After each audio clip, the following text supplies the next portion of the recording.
Drugs free సిటీగా అడుగులేస్తున్న హైదరాబాద్ పోలీసులు latest గా మరొక మత్తు ముఠాకి చెక్ పెట్టారు. నార్కోటిక్ బ్యూరో అలాగే రాజేంద్ర నగర్ ఎస్ఓటీ పోలీసుల జాయింట్ ఆపరేషన్ లో కోట్ల రూపాయలు విలువ చేసే డ్రగ్స్ పట్టుబడ్డాయి. నలుగురు నైజీరియన్లతో పాటుగా నటి రకుల్ ప్రీత్ సింగ్ సోదరుడు అమన్ సింగ్ ని కూడా అరెస్ట్ చేశారు పోలీసులు. గోవా కేంద్రంగా ఈ మత్తు దందా నడుస్తున్నట్లుగా గుర్తించారు. ఐదుగురిని అరెస్ట్ చేసి 199 గ్రాముల కొకైన్ ని సీజ్ చేశారు పోలీసులు. 2 పాస్పోర్ట్లు, 10 మొబైల్ ఫోన్లు, 2 బైక్లు కూడా స్వాధీనం చేసుకున్నారు. ఇక డ్రగ్స్ రవాణాలో అజయ్ జునోహిమ్ అలాగే బ్లెస్సింగ్ లది కీ రోల్ గా గుర్తించారు. వీరిద్దరు కూడా Nigeria to Hyderabad via Delhi నుంచి డ్రగ్స్ సప్లై చేస్తున్నట్లుగా పోలీసులు తేల్చారు.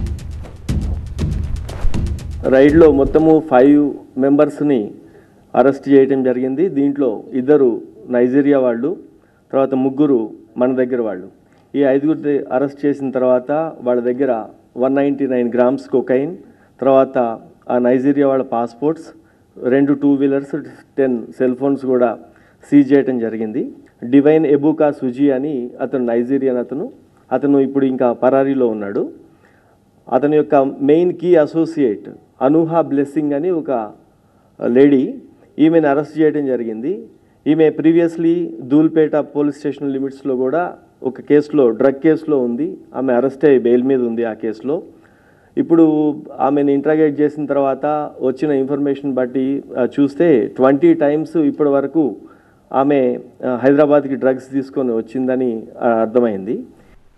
ఇక హీరోయిన్ రకుల్ ప్రీత్ సింగ్ సోదరుడు అమన్ సింగ్ డ్రగ్స్ తీసుకుంటూ పోలీసులకి రెడ్ హ్యాండెడ్ గా చిక్కడం టాలీవుడ్ ని షేక్ చేస్తోంది.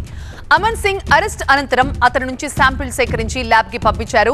కొకైన్ తీసుకున్నట్లుగా టెస్టుల్లో పాజిటివ్ గా తేలడంతో అతను డ్రగ్స్ ఎప్పటి నుంచి తీసుకుంటున్నాడు, కేవలం వినియోగదారుడు మాత్రమేనా లేకపోతే సప్లైలో కూడా అతని పాత్ర ఏమైనా ఉందా అన్న కోణంలో పోలీసులు ఆరా తీస్తున్నారు.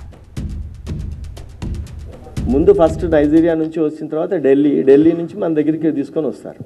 ఈమె కూడా ఢిల్లీనే ఎక్కువ సార్లు ఇక్కడికి రావటం, అక్కడ నుంచి ఫ్లైట్లో మా తర్వాత ట్రైన్లో 2 విధాలుగా మనకి ఇక్కడ హైదరాబాద్ తీసుకొని రావడం జరుగుతూ ఉంది. వీళ్ళ దగ్గర నుంచి ఉన్నందుకే మనకి వీళ్ళ ద్వారా ఇన్ఫర్మేషన్ వాళ్ళని పట్టుకు రావడం జరిగింది రెగ్యులర్గా. ఎస్, ఇప్పుడు దొరికింది కొకైనే. ఇవి ఇప్పుడు ఎవరైతే కన్జ్యూమర్స్గా ఉన్నారో వాళ్ళందరూ టెస్ట్ కూడా కొకైన్ పాజిటివే వచ్చింది. అమన్ ప్రీత్ సింగ్ కానీ ఇంకా ఎనీ కన్జ్యూమర్స్ వేరే వాళ్ళు ఎవరైతే 5 ఉన్నారో వీళ్ళవి ఇంకా ఇంట్రాగేషన్ రిపోర్ట్ కంప్లీట్ కాలేదు కదా, వీళ్ళని తీసుకొచ్చే కొంతసేపు అవుతుంది, వెరిఫై చేస్తున్నారు. కన్జ్యూమర్ గానే ఇప్పుడు వరకు ఎస్టాబ్లిష్ ఉన్నది. కన్జ్యూమర్ గానే అతను కనుక పెడలర్ అయి ఉంటే ఈ పైన 5లోకి యాడ్ అయ్యి ఉండేవారు. ఎవరైనా ఎనీ కన్జ్యూమర్ వీళ్ళు యాడ్ ఇంకొకళ్ళకి అమ్మితే అతను పెడలర్ గానే ట్రీట్ చేస్తాం కదా.